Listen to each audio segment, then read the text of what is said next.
Good morning everyone. जैसा कि हमने लास्ट क्लास में टेंस के बारे में देखा था कि टेंस के जो हैं वो 3 प्रकार के होते हैं, प्रेजेंट टेंस, पास्ट टेंस और फ्यूचर टेंस। और प्रत्येक जो टेंस होता है उसके 4 भाग होते हैं। उसके बाद हमने कुछ वर्ड्स देखी थी। आज हम सबसे पहले प्रेजेंट टेंस के बारे में देखेंगे कि प्रेजेंट टेंस जो 4 भाग होते हैं उसका हम सबसे पहले फर्स्ट भाग लेंगे, प्रेजेंट इंडेफिनिट और प्रेजेंट सिंपल टेंस के बारे में हम आज देखेंगे। अब आप इतना याद रखिए, जो प्रत्येक एक जो टेंस होता है उसके 3 टाइप्स होती है। वो 3 टाइप्स कौन कौन सी होती है? फर्स्ट टाइप होती है अफर्मेटिव सेंटेंस, यानी कि ये आपसे सरल वाक्य होता है, सकारात्मक सेंटेंस होता है, एकदम सरल होता है। उसके बाद सेकंड टाइप होती है नेगेटिव सेंटेंस, यानी कि इसमें नकारात्मक बात की जाती है, नेगेटिव सेंटेंस होता है ये। और उसके बाद थर्ड टाइप होती है इसकी इंट्रोगेटिव सेंटेंस, यानी कि इसमें आपसे प्रश्न पूछा जाता है, प्रश्नवाचक सेंटेंस होता है ये। तो हम आगे बढ़ते हैं, प्रेजेंट इंडेफिनिट टेंस स्टार्ट करते हैं, यानी कि हम इसमें पढ़ेंगे अनिश्चित काल जो होता है, अनिश्चित सेंटेंस जो है इसके बारे में, और सरल सेंटेंस के बारे में हम इसमें देखेंगे। This sentence is used to show work or task being done in present time. यानी कि ये जो काल है, ये जो सेंटेंस है, इसका यूज़ हम कब करते हैं? ये बताने के लिए कि कोई सा कार्य किया जा रहा है, और ये दिखाने के लिए कि ये जो कार्य कर रहे हैं वर्तमान समय में हो रहा है, ये बताने के लिए हम इसका यूज़ करते हैं। In this sentence helping verb such as is am are not used because they are parts of the main verb and they are not independent uncommon verbs।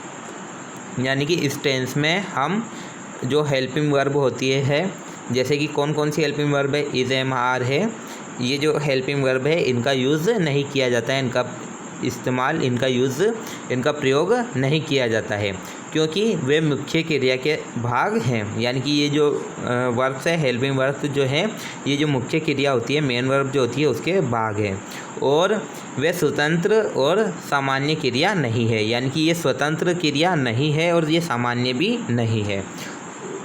Example देखेंगे, हम उदाहरण देखते हैं, जैसे कि ही प्लेज, यानी कि वे खेलते हैं, दे प्ले, वे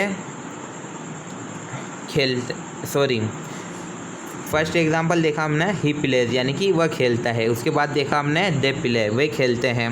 उसके बाद आई प्ले, मैं खेलता हूँ। तो ये हमने कुछ इसके एग्जांपल देखे हैं कि इस तरह से सेंटेंस का यूज़ किया जाता है। आगे बढ़ते हैं हम। अब हम सबसे पहले फर्स्ट टाइप देखेंगे, इसकी जो फॉर्मेशन है उसके बारे में हम देखेंगे कि किस तरह से ये जो सेंटेंस है, वो हमने देखा था 3 टाइप के होते हैं। उसकी फर्स्ट टाइप देखते हैं हम अफर्मेटिव सेंटेंस, यानी कि हम सकारात्मक वाक्य के बारे में देखेंगे।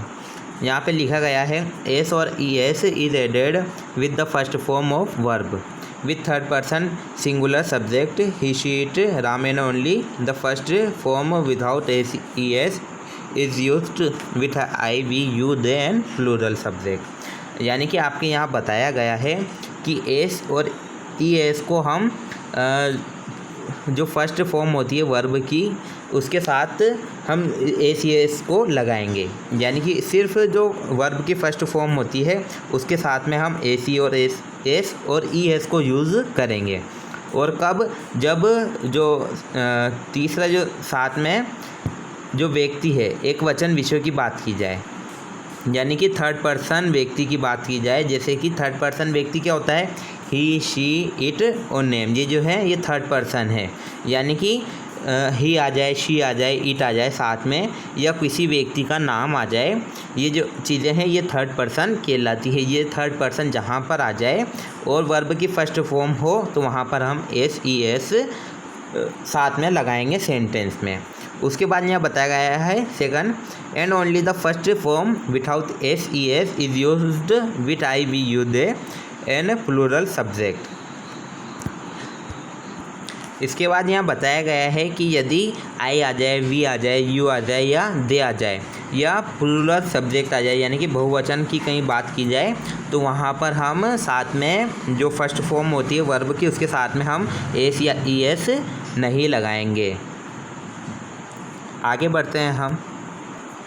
यहाँ आपके सबसे पहले पैटर्न बताया गया है। जैसे कि पैटर्न क्या है? सबसे पहले सब्जेक्ट आ जाएगा, फिर थर्ड पर्सन या सिंगुलर आ जाएगा, यानी कि थर्ड पर्सन हमने देखा था ही शी इट या किसी का नाम हो वो आ जाएगा। उसके बाद वर्ब की फर्स्ट फॉर्म आएगी और उसके साथ में एस या ईएस आ जाएगा और फिर कोई ऑब्जेक्ट वगैरह होगा तो वो आ जाएगा। जैसे कि हम एग्ज़ाम्पल देखेंगे, शी प्लेज यानी कि वह खेलती है। तो यहाँ हमने देखा कि सब्जेक्ट आ गया, यानी कि सब्जेक्ट कौन सा, थर्ड पर्सन सब्जेक्ट आया, सिंगुलर वो भी। हमने देखा कि ही शी इट नेम में से आया, यानी कि शी जो है वो थर्ड पर्सन सिंगुलर है। उसके बाद वर्ब आ गई, यानी कि प्ले क्या कर रहा है, खेल रहा है, तो ये आपकी वर्ब हो गई और उसके साथ में एस या ईएस हमने एस लगा दिया, तो ये आपका सेंटेंस कंप्लीट हो गया। इसी तरह से हम देखते हैं, यहाँ इसकी बी टाइप हमने देखी थी। बी टाइप का जो पैटर्न था वो क्या था, सब्जेक्ट होगा यानी कि थर्ड पर्सन या प्लूरल होगा और साथ में वर्ब की फर्स्ट फॉर्म, उसके बाद ऑब्जेक्ट आ जाएगा। जैसे कि हम एग्जांपल देखते हैं कि सब्जेक्ट आ गया, दे आ गया, उसके बाद आपके वर्ब की फर्स्ट फॉर्म आ गई, लेकिन इसमें एस या ईएस नहीं लगेगा, यानी कि दे राइट, यानी कि वे लिखते हैं। इसी तरह एक और एग्जांपल देखते हैं, एग्जांपल नंबर 2, बॉयज़ प्ले, यानी कि जो लड़के हैं वो खेलते हैं। यहाँ पे नोट लगा के एक बात लिखी गई है, note add S to form the third person singular, यानी कि जो थर्ड पर्सन होता है एक वचन, उसके रूप में एस या ईएस को जोड़ें।